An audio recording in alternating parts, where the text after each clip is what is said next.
Everybody wants life to be greater, but almost all of us get stuck at times where something stops us. Something prevents us from doing something that we really are capable of doing, whether it's turning around our body or shifting a relationship or turning around our finances or maybe just being happy and fulfilled at a different level. We get stuck with a belief of how we're not supposed to be, what we're not supposed to do, what people won't accept, what we're not capable of. Or maybe we get stuck in an emotional pattern, just being pissed off or frustrated or worried or sad or overwhelmed. Sometimes we get stuck, not so much in anything but some habits of doing things a certain way. And what a breakthrough simply is that moment in time where there's an opening, and the opening can come from a conversation, that can come from meeting somebody that inspires you. It can come from insight. It can come from watching a movie and being moved emotionally at just that right moment. It usually comes because something kind of clicked inside of something that snapped us and made us look at life through a different filter, in a different way. And it's a real breakthrough because you take that little insight, that little distinction, that little moment, or maybe that little or big emotion inside of you that says no more, I'm gonna change this, and suddenly you do something to make your life better. You break out of the impossibility of life has to be this way, or life is controlling me, and you start to take back control of your life. You start to make this shift that creates the quality of life that you really deserve. Think about it in your own life. How could you have some area of your life where you raise your standard and your life has never been the same? Maybe at one time in your life you smoked cigarettes, or you did something and you did it for years and you kept trying to change it and kept telling yourself I should. And then one day something happened. Something just clicked you over. Something took you over that kind of tipping point, and inside yourself, you said no more. It was a very, very different experience, wasn't it? Something inside of you shifted, and what was a should become a must, and you've never gone back. Is there an area like that in your life? You can think of. Everybody wants to change. Nobody wants to do it. Everybody, I should say, wants progress, but nobody wants to change. Everybody wants your life better, but nobody wants to do the push-ups. The running has an economic or emotional discipline to make it happen. But if you're watching this right now and you're still with me, some part of you wants more, and I'm saying to you, choose it on the way you're gonna choose. It is really simple. If you're in that crisis, what keeps you in the crisis is probably because you're being reinforced. No. There have been areas in your life where some point in time, you just shifted and you raised the standard. Your life changed because whatever people have their identity attached, they live. We live who we believe we are. That's just how it works. Most people overeat, or they smoke, or they drink, or they yell at people. They keep doing it because they're rewarded. Whatever it gets rewarded, gets reinforced. Whatever habit or behavior is reinforced, it comes as a habit. And then pretty soon do it long enough to become a part of personality. And pretty soon you think it's who you are, and you just keep living that way. I mean, it's easy to see this in other people, right? It's easy to see how messed up they are and how easy they couldn't. They just make some new choices. All you got to just turn on the television, some news programs, entertainment programs, and you'll hear detailed descriptions about some person who is a very powerful celebrity who is doing some stupid things. Why do we see all the stuff on television? Why do we hear about every person you could imagine? From Lindsay Lohan to Britney Spears to all the way back to the old days? It was Elvis or Michael Jackson or whoever it is that's in the news. Today, in this stage of life in your country, you're watching this. It's because we want to see other people who make bad decisions so we can feel better about our own. But the reason those people don't change, Lindsay Lohan, she's got another do why. She's putting herself at risk. She's putting other people, or she could kill someone. She goes to jail, is supposed to be 90 days, but here's the consequence. It goes to 2 weeks on before she even gets out of jail. She makes a deal for an interview and gets paid $1 million. When she gets out for the interview, what do you think? The chances of her changing when her bad behavior gets her $1 million, and I don't know if she even makes that for that much time of acting at this stage. What do you think the chances are when people around her say, it's not your fault? It's not fair. They treat you unfairly as long as we have the decision that we're not responsible, it's not our fault. We can't change anything. We have no power, so don't know about time. You watch this if Lindsay will change, but if she did it because the enabler's era's gone, she's taken responsibility and she's found something she values more than attention and money for bad behavior. That was easy to look at that with her. But what about you and I? Were you and I addicted to our problems? Were you and I reinforced so many people will have a big problem? Listen, if things were going well, you say it's going so great, your friends go, well, that's great. And after a while, they go, well, easy for you. But if you got a problem, people, hey, I understand and connect with you. Where do we get addicted to our problems? If you want to make a new choice, if you want to make a new decision today, if you want to have a breakthrough in some area of life, you have to give up the story that it's not your fault, and you got to give up the attention and love and the connection and commiserating that comes with it with other human beings. When you start to connect your true nature, suddenly there's energy available for you to set a higher standard for what you want in your life. That's what this is really all about. And when I talk about standards, when I talk about, should versus must, think about your own life. One of the key little subjects we talk about on the weekend is the 7 fundamentals for wealth and happiness. That's one of them. Well, planned economics. It's fundamental if you want to do well, join the top 5%. Anybody in this room can join the top 5%. If you will make a list of the things you want, and on my list of things now I put everything, little things as well as major things. Doesn't matter how small it is. It goes on my list. I used to just put major things, cars, homes. I don't do that anymore. I now load my list with everything. Everything, and the reason is part of the fun of having a list is checking it off. That's it, boy. At the end of the day, if you could go, got it, got it, got it, got it, got it, got it. Whatever it is, right, you get into the habit. So load up your list. The things you want. Now, when you check off something major, celebrate. That's an important point to make. Celebrate your achievements. Live it up. Have a party when you reach something you've worked for a while. See, we all grow from 2 experiences. One is called the pain of losing. The other one is called the joy of winning. We need both of them. Amplify him as much as you can, which also means make losing painful. If you set up something, fooled around, didn't get it, put it on yourself on the other side. If you did get it, congratulate yourself. Self-congratulation is a sign of maturity. Seeking congratulations is a sign of immaturity, but hey, winning and losing. See, that's what it's all about. That's the name of the game now. Some people lead such mediocre lives. At the end of the day, they don't know whether they're winning or losing. They got no clue, guy's just going through the day with his fingers crossed. Okay, here's the third category of goals. Personal development. Put those goals together. Personal development goals. That's your goal. To be stronger, more decisive. Be a speaker, be a leader, learn a language, all kinds of skills. The whole weekend seminar was designed to improve all your skills so that you walk away more skillful, and that's what you want. Personal development skills. That's what attracts. That's what brings good things to your life. The person, you become more skillful.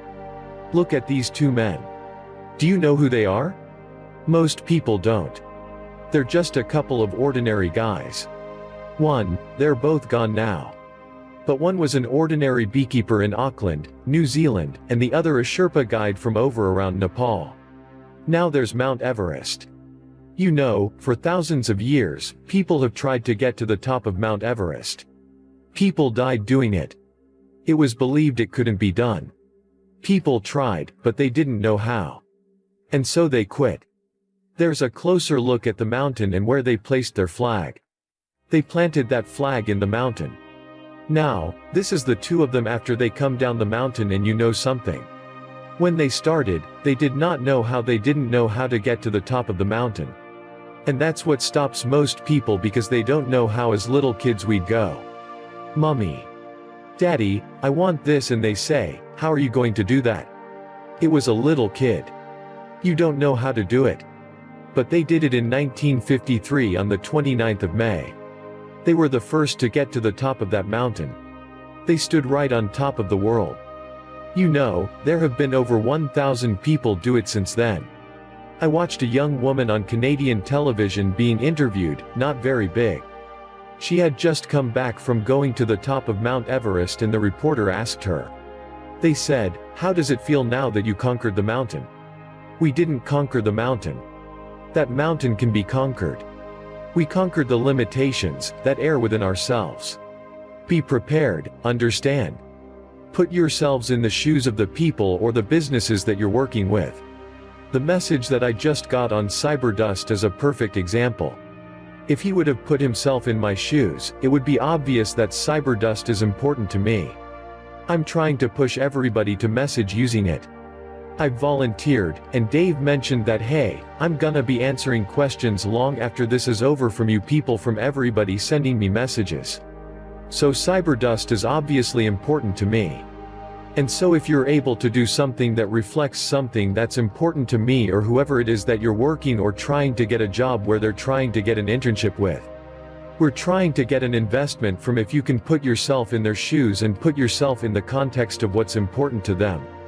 Your chances of being successful increase 99% of 1,000 feet right. And one other point I'll leave with you right, if you're working for somebody, the best way to be successful is by reducing the stress of those around you. Yeah, it's not about you. It's always about me, but that's a different point. But it's not about you. So what? The people around you. If you're reducing the stress of the people around you, those are the people. Those people start to gravitate towards you. They want to work with you because you make going to work easier, more pleasant. You help them accomplish their goals. You help put them in a position to succeed by reducing their stress. Yeah.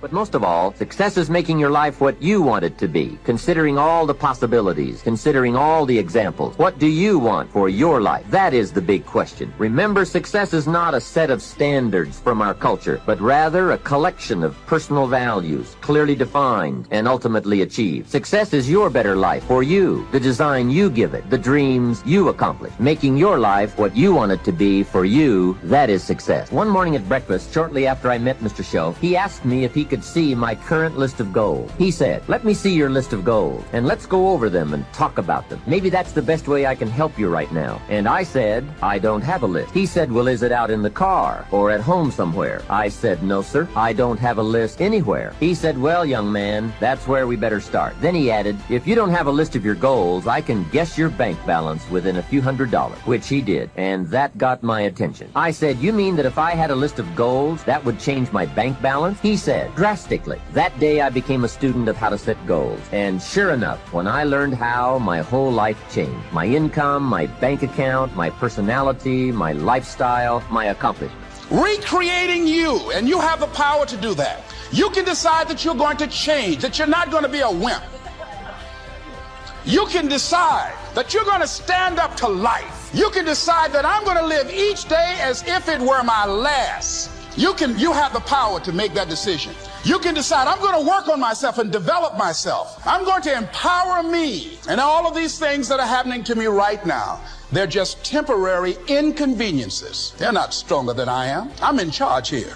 Next thing is separate what you do from who you are. That's what the guilt trap is about. See, a lot of folk won't let you forget what you used to do or what you have done, what mistakes you've made. All of us have made some mistakes in life. All of us have done some things that if we had them to do over again, we wouldn't do it again. A lot of things that if I had it to do over again, if I knew then what I know now, I would have done it differently. Well, it didn't happen that way. And that's what you call life. I didn't do it like that. Oh, you don't want me to live that down, huh? You want to keep on putting that in my face about what I did. Guess what? I'm not interested. That's what I did then. Won't do it today, so you are picking on an innocent man. Hello.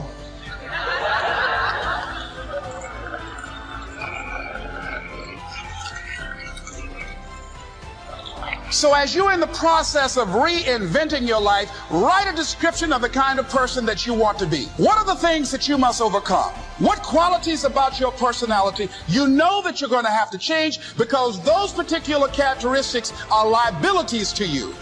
What are your assets? What are your strong points? Your identity, your personal worth, the thoughts, concepts, and attitudes and beliefs you hold to be true about yourself are the thermostat of your life. They regulate everything. You have a money thermostat, a relationship thermostat, a fitness thermostat. And what happens in people's lives is they change the external results short term. No one's going to tell you this other than me. They start to change their conditions. I'm reading these books, I'm buying these properties, I've made a little bit of money, and your results begin to exceed. You start getting 85 and 90 degrees of results, but you didn't do the work to change your identity. You didn't change the thermostat your life is set at. And guess what starts to happen? I watch it over and over. You will thank me for this right here someday soon. The results get a little higher. They're 85. I closed the deal. I made a little money. I closed another one. I made a little money. I got this going. I've lost 20 pounds. Whatever it is. The results start to get higher than their set thermostat temperature. And guess what you do unconsciously? You don't even know you're doing it. You turn the air conditioner on of your life and you will cool it back down eventually to get it right back where you're comfy, 75 degrees. Same thing happens when it goes bad. You're broke. The water's turned off. The power's turned off. Your car gets repossessed. They dynamite your property. You find a way to turn the heater on and get it back. The key to life is not the knowledge you learn. You have to have that. Knowledge is not power if it's not applied. The key in life is changing that internal thermostat. And if you don't change that, listen to me. It'll seem coincidental. Yeah, something happened to the property. It was a bad rain. Construction costs went up. The market conditions changed. The interest rate went up. No.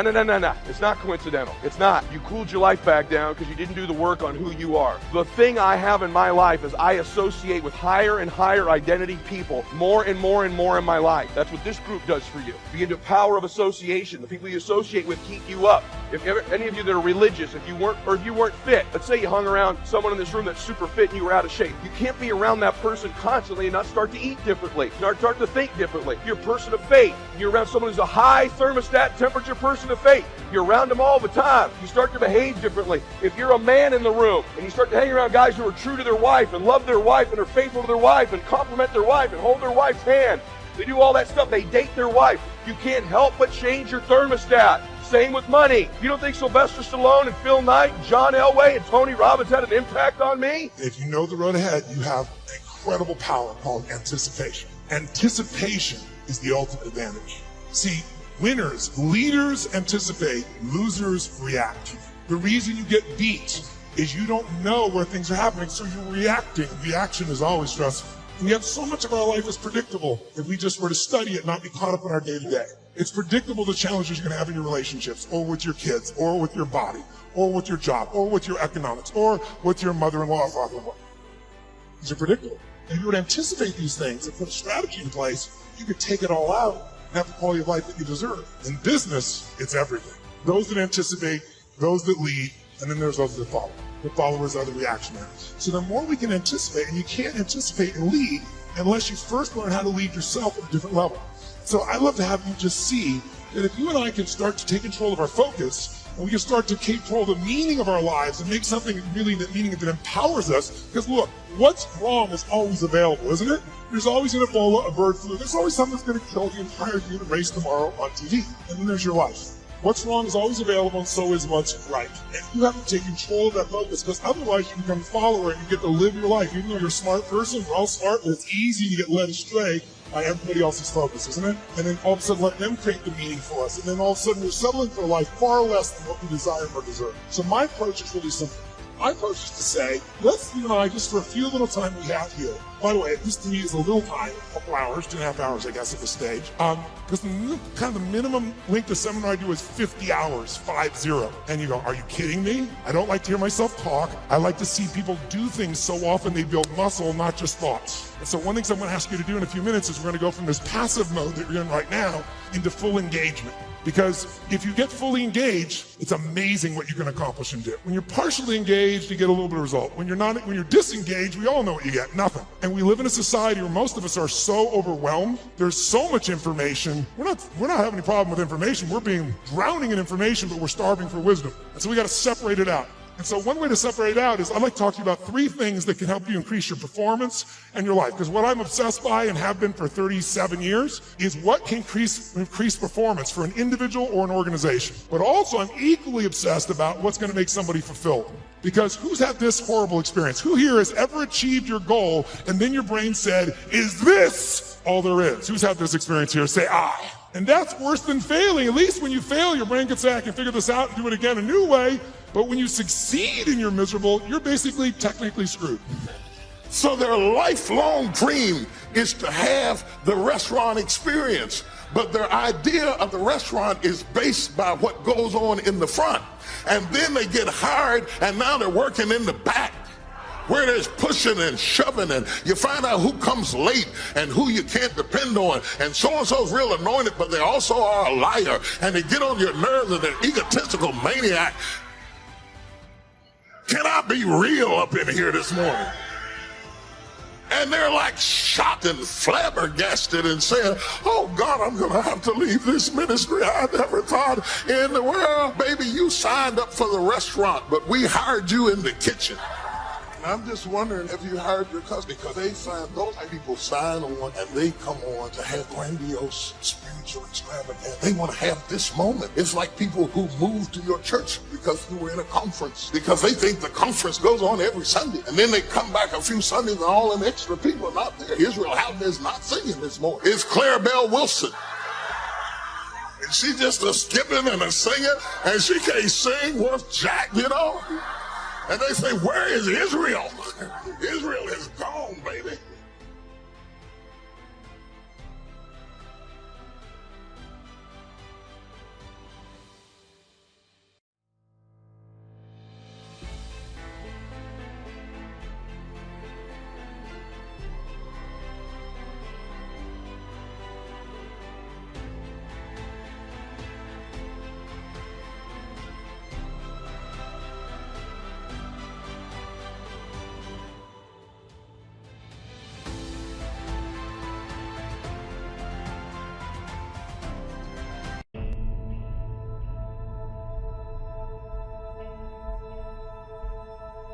Do you define yourself by your emotions? Do you define yourself by your status? Do you define yourself by your lowest point? Do you define yourself by your highest achievement? All of that is dangerous. It's very easy for us to become duplicates of everything and everybody that's around us. I'm saying to you, wake up every day and decide that you love yourself enough to commit yourself to you. They say that you're selfish. The word selfish starts with the word self. I cannot take care of you if I'm not taking care of myself. Some of y'all are so consumed, you're allowing people to make you feel bad about being so blessed.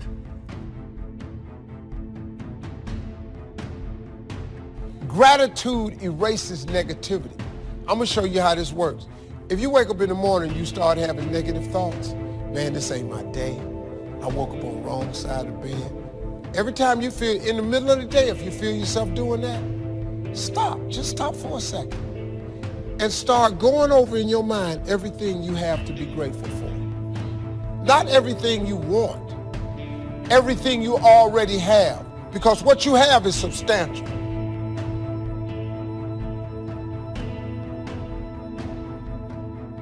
Because the moment you start believing that you are what you do or you are what you went through, there's a bleeding on the inside that happens when your sense of self-worth flows from what you do and what you go through.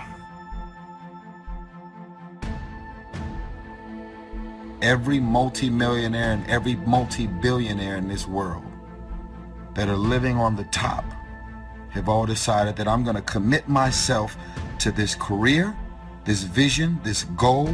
They're gonna call you names. They're gonna say you're corny. They're gonna call you a square. Those are the characteristics of a champion. You have to accept that all your excuses are lies. They are lies, all of them. Think about the things that you tell yourself, the lies you use to rationalize taking the easy road, taking the easy road and leaving discipline behind. Think about them. Which story are you telling yourself? The one of your own life or hiding in the story of other people's lives? We hide in the story of other people's lives through gossip of people that are around us, talking bad about them. Those are all stories about other people's lives. Are you in the story of your own life?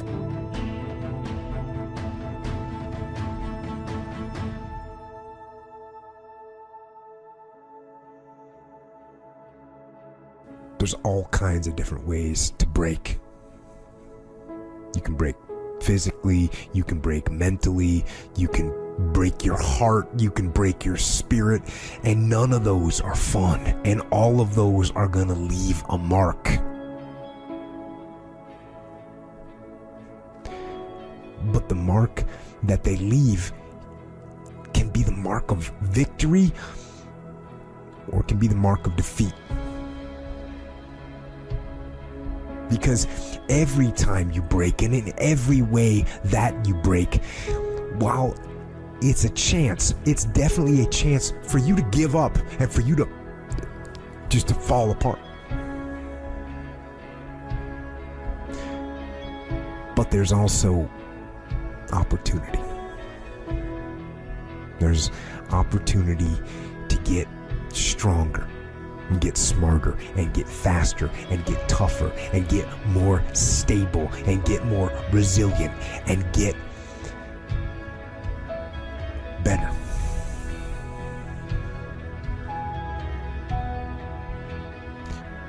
When you break, you have the opportunity to show the world, the whole world, what you are really made of.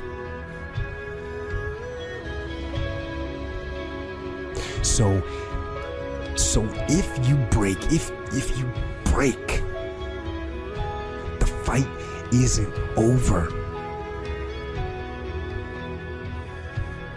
In fact, if you break, the fight is just beginning. Let me tell you something you already know. The world ain't all sunshine and rainbows. It's a very mean and nasty place, and I don't care how tough you are, it will beat you to your knees and keep you there permanently if you let it. You, me, or nobody is gonna hit as hard as life. But it ain't about how hard you hit. It's about how hard you can get hit and keep moving forward. How much you can take and keep moving forward. That's how winning is done.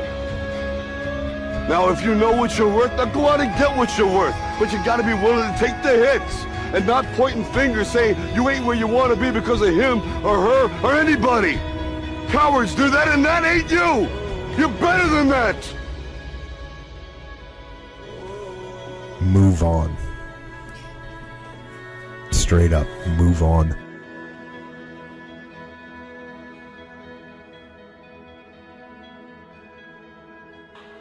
Need to be enabled. I need some friends who will empower me to think a new thought, empower me not to give up, empower me to go further, empower me to go harder. What is my spiritual giftedness? Because when God created you, he gave you gifts, spiritual strengths to enable you to find and fulfill your purpose. When you find your spiritual gift, you'll be good at it. It'll be just what you do well. It'll fit. It'll be natural. It'll be easy. I am not a victim, I'm a victor. And my present situation does not define my potential destination. Life doesn't happen to me, life happens for me. So spare me your sympathy, I don't need any of it. What I do need is your strength. What I do need are your strategies. I need you to empower me so I can step into the future God has called me to. You buy a ticket on a train or a plane because you want to go someplace, and you know exactly where you're going. You may have to change planes in a different city, your flight may be canceled, and you may have to switch to another flight, but you will persist. You know where you're headed, and you're quite determined to get there. That's goal-directed behavior in its simplest form. You've got a lot to give. You have a lot to offer. The fact that you're still here means that your business is not through yet. The other thing that keeps us from reaching our goal is not feeling worthy. Because see, when you don't feel worthy of your goal, you'll begin to unconsciously engage in self-destructive behavior, like procrastinating, constantly putting things off, squandering your time, and that's what life is made of. Do you have character? Are you for sale? Your future depends on your character, not your charisma. And most leaders, whether they are politicians, preachers, or parents, they try to live off their charisma. They try to live off their talent. There's so much we're learning right now. We may not know we've learned it until way on the other side of it. You don't really realize life lessons until later. You know that, right? It's later that you say, oh, it was good for me that I was afflicted. Oh, it's good for me that they told me no. And it's later that we see the lessons. A lot of times it's later that we see the lessons. When you start to pile them into life, what's your distraction? Just be honest. Are you distracted by ESPN? Are you distracted by movies, video games, gossip, haters, right? Your problems. Are you distracted with things that don't matter in your life? There's all these things competing to get you to not be focused. How about your insecurities? How about your fears or your problems? Are you using all of these? Do you your relationship issues, does it distract you from your big goals? Do you let these things, do you almost willingly do it? It first starts with decision on your part. And may I add, well, you should decide. Why let worry continue to take money out of your pocket and bank account? Why let worry any longer keep you from becoming all you can be? It's a burden you can get rid of. Why not be rid of those sinking, nagging feelings that all is not going to be well, that you can't do it? Worry is undue concern that takes up too much of your mental and emotional time. Most of us are willing participants in our own distraction. And we need to be willing participants in our own focus, in our own obsessions, and getting ourselves back on plan. Because remember what I told you, if you're really obsessed, the obsession will distract you from these things. I'm saying that regardless of the presence of those negative influences in your life, the best thing you can do, the most empowering thing, the strongest thing, and ultimately the wisest thing, is to accept responsibility for your own destiny, plain and simple. Just start working at it just a little bit, but do find out what your work is and hold on to it and don't let your dream go. I think that many of us don't go the next step because we don't know what to do yet. And I say that the reason that we don't even explore the possibility of what to do is because subconsciously we don't believe that it can happen for us, and we don't believe that we deserve it. The lesson of letting go is not only that external events cause us to let go. The way God changes us is transformation from the inside out. Vision without values is destiny without discipline. No matter how great your vision is, it can be destroyed. So your destiny depends on your personal discipline. Character will always protect your vision.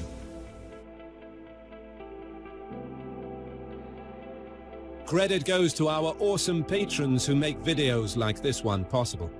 Consider joining them to support our work. You can also support us by subscribing to our channel and clicking the bell button to get notified when our new videos are released. And as always, thank you for watching.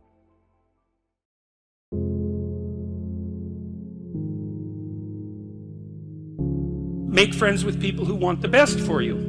I had friends who wanted the best for me and friends who didn't. And, they were friends who, some of them were aiming up and some of them were aiming down. And if you have a friend that's aiming down and you do something that's aiming up, then they're generally not that happy about it. They try to top your accomplishment with one of their own, hypothetical or real, or put down what you're doing, or offer you a cigarette if you're trying to quit and you've kind of done that successfully, or a drink if you've been drinking too much and are trying to stop being an alcoholic, Or, yeah, they're cynical and bitter and devoted towards no good. And sometimes that's family members too. And sometimes it's even part of you, you know. But like you have an ethical responsibility to take care of yourself, you have an ethical responsibility to surround yourself with people who have the courage and faith and wisdom to wish you well when you've done something good, and to stop you when you're doing something destructive. And if your friends aren't like that, then they're not your friends. And maintaining your friendships with them might not even be in their interest. Be careful about whom you share good news with. And in other words, be careful about whom you share bad news with. A friend is someone you can share good news with, you know. You go to them and you say, hey, look, this good thing happened to me. And they say, look, I'm so happy that that happened to you. Like, way to be. And they don't think, God damn it, why didn't that happen to me? And like, you know, you didn't deserve it. Here's a bunch of reasons you're stupid and why it won't work. It's like, that's not helpful. Carl Rogers, who's a psychotherapist, he had this idea that what he would manifest towards his clients in therapy was unconditional positive regard. And I've always had trouble with that because you don't treat your children, for example, with unconditional positive regard. You mean There's so always no matter conditions. what someone says, you're saying, yeah, that's a good idea? Yeah, that's a good thing? that's why it's tricky. Well, what he didn't articulate it, I think, as well as he might have. What you want to do is, for your child, is that you want the best for the best in them. That's what you want. And that's what you want from people that you surround yourself with. Now, they'll hold you to a high standard if that's the case, right? Because whenever you degenerate in any of the multiple ways that you're likely to degenerate, they're going to like whack you on the back of the head and say, you know, clue the hell in. You know, you're demeaning yourself. You're less than you could be. And there's real judgment in that, and it's harsh. You know, but with friends, it's the same thing. You want friends. They're not friends if they're not these people. You want friends who, when something good happens to you, that's good for you, right? They're happy about that. They're not like all bitter and resentful underground and like saying horrible things behind your back and telling you how they did something that was better and trying to drag you down. It's like, that's not helpful. And then when something bad happens to you and you go to them and you say, look, this terrible thing happened to me. First of all, they don't try to top it with some like horrible thing that happened to them because they don't have the patience to listen. And second, they're not secretly gloating about the fact that catastrophe finally befell you. It's like they're actually hurt by it. And that chapter is an injunction. It's like, take a look at the people that are around you. And if they're not on the side of what's good for you, then walk away. Because, well, first of all, that's best for them too. If you put up with that, all you're doing is enabling it. It's like, well, it's okay that you mistreat me in a way that's harmful to me and everyone else. It's like, actually, no, that is not okay. It's not the least bit okay. That doesn't mean you shouldn't try to help someone when they're down. That's a whole different issue. What if it's your family? So you know how you say like walk away, right? Do you still walk away from your family? You do if it's necessary. Yeah. There's lots of different ways of walking away. Sometimes someone's on an incorrigible path. Like, there's just nothing you can do. You know, maybe they're aiming down and they're bitter and everything they do is to produce misery, virtually everything. And you have to detach yourself from that. It's like, I always think about it from the perspective of a lifeguard. So if you're training to be a lifeguard, one of the things that you're trained to do is to approach someone who's drowning and panicking.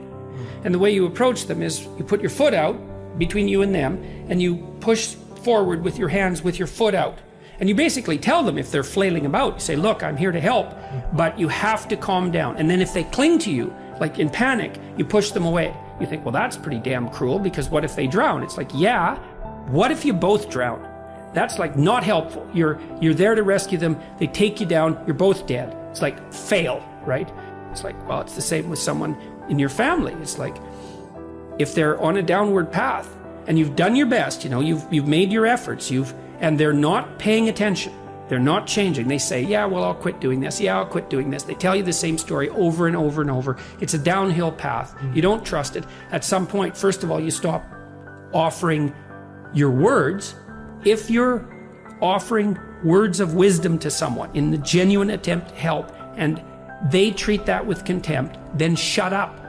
Because you're demeaning your words by throwing them away. You think, well, how do you help someone who's aiming down? Well, sometimes you help them by walking away and saying, look, you're aiming down so hard, despite the fact you're my brother, man. It's like, you know, this is killing me.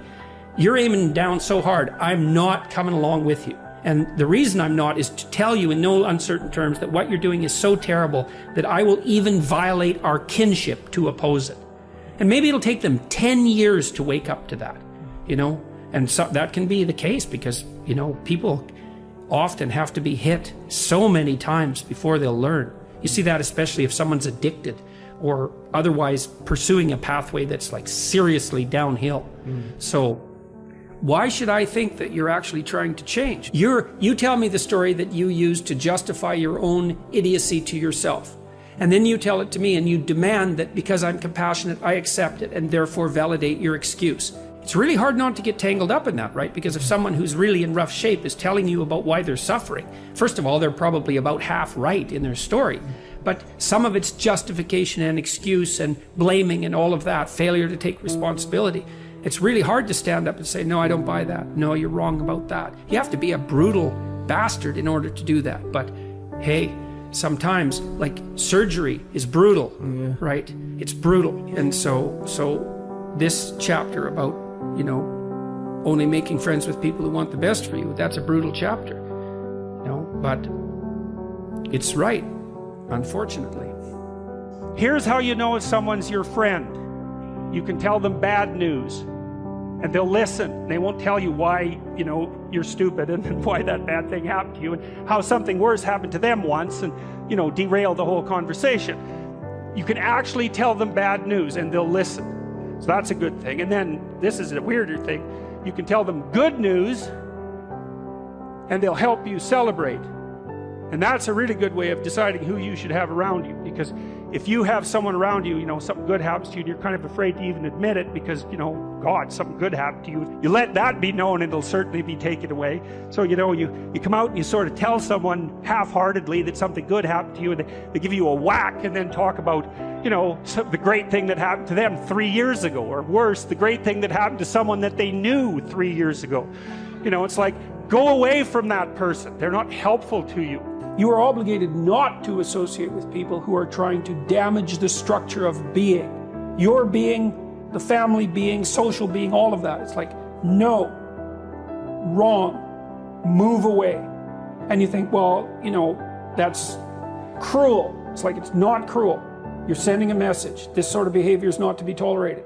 Plus, if you make a success out of yourself, let's say that you develop your character, well, then you're a example. And at some point, maybe that's what that person is going to need, is an example. You know, maybe they'll hit bottom and think, oh my God, I'm not on the right path. It's like, there's an example I could follow. So, and you can't justify it by compassion. And the other thing, you know, people don't exactly understand that it's okay morally to choose people that are trying to help you be better and to shy away from people who are going to drag you down. So you're not morally obliged to go down with someone else's ship. Now you think that's pretty harsh, pretty rude. You can't abandon a friend in need. That's not what I'm saying. I'm saying that it is appropriate for you to look at your social surround and to make decisions. If you have a person who's hurting you and who won't quit and who's pulling you down, it's like, that is not necessary. You are not obligated to do that. You go with people that are trying to elevate you. You got to surround yourself with people who want the best for the best part of you. You can hang around with weasels and losers that are trying to pull you down to justify the fact that they're spiraling downhill as well. And you know, the upside of that is you don't have to have any responsibility, and you can all whine about how wretched life is, you know, so that's pretty attractive. But I would say it's also a bad medium to long-term plan. And so it's acceptable and desirable to try to surround yourself with people who are facilitating your development.